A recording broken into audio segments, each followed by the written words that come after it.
Hi guys and welcome to our YouTube channel 12step, and today in this video I'll show you guys on how you can share your screen while you're on your live on Bigo Live.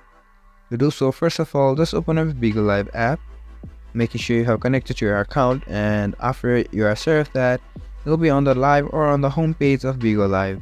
From here you can see a video like icon which is on the bottom middle of your screen. Go on to that to start a live.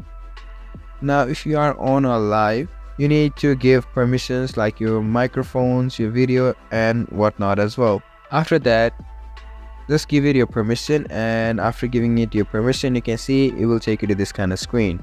Now here you can see that now your live has started, and after your live has started, you can just go onto the three lines on the screen which is on the bottom here.